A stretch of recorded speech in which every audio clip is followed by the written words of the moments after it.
ami internet de King Production ñu ngi leen nuyu di leen jaajëfal bu baax a baax a baax di leen wax ni ñëw nañ suñu ñetteelu numéro tey ñu am gan boo xam ne mën nañu wax ni dafa jooye ba kenn mënu kaa conseillé ñun tamit ñu bëggoon a xam histoire bi ak internet ñi nga xam ne ñi ngi toog di ñu seetaan soxna si nuyu nañ la. ñu ngi leen di fay. waaw gis nañ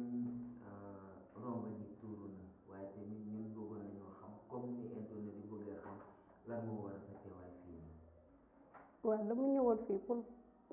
nettali leen sama histoire. man dama nekk ak sama yaay sama papa génn àdduna bàyyi ñu ak sama yaay ñu nekk ak sunu papay jiitle sama papay jiitle bi violé sama rakk bu am 13 ans.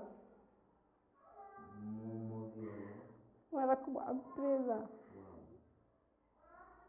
léegi bi mu ko violé sama yaay moo fay nëppal di ko nëppal ma ne ko yaay kii nañ ko dénoncé mu ni déedéet boo leen ko defee ma génne leen ci sama dund. kooku xanaa nekkul seen yaay biologique. moo ñu jur. moom moo nekk seen yaay biologique ba pare muy nëppal seen papa jiitle. waaw. naka la ba xam ne sa papa jiitle bu gën a violé sa rakk. ndax sama rakk day def ay gestes yoo xam ne daf ma rappelé man nii toog sama vie man lu ma dund man bi may am 10 ans sama papa jiitle boobu daf ma violé sa même papa ci jiitle biir kër gi daf laa violé sama yaay nëppal ko à l'âge de 10 ans. 10 ans sa yaay yëg ko pare bàyyi noonu. bàyyi noonu mu violé ma bi ñuy ànd ci yoonu école bi di dem sama rakk dama ko laaj ci kër gi mu ni ma du dara muy jooy ma laaj ko ci yoonu école bi ñuy jàngi man ma nettali ko li ma dundoon bi may am 10 ans bi ma violé mu ni ma waaw dëgg la sama papa bi moo ma ko def ma wax ko sama yaay ni ma boo leen ko waxee fenn dama leen di rey dinaa leen génn ci sama dund dinaa leen bàyyi àdduna ak alaaxira man nan laay def sama yaay mënu ma kaa tëj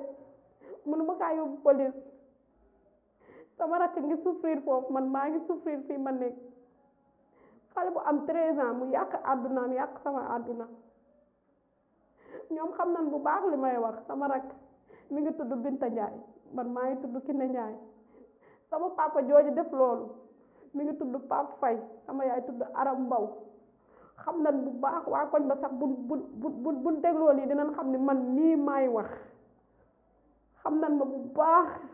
soxna si ñu ngi wax ni ci King Production ñu bëgg di waxtaane li nga xam moom mooy les faits mais tamit bëgguñu woon tamit nga ñëw bay wax sa turu yaay. damaa sonn xam nañ ne tamit li nga dund métti na ndax à l'âge de 10 ans ñu violé la sa yaay na du ci dal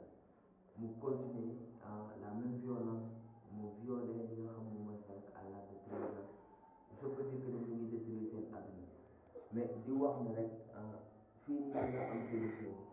ndax les intervenants sont là pour te donner wala pour te conseiller wala même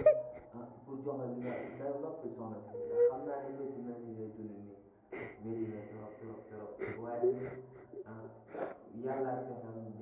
yàlla fexam xaw ma na lañ koy waxee mais daal li mën a am fii nii ci am solution amul benn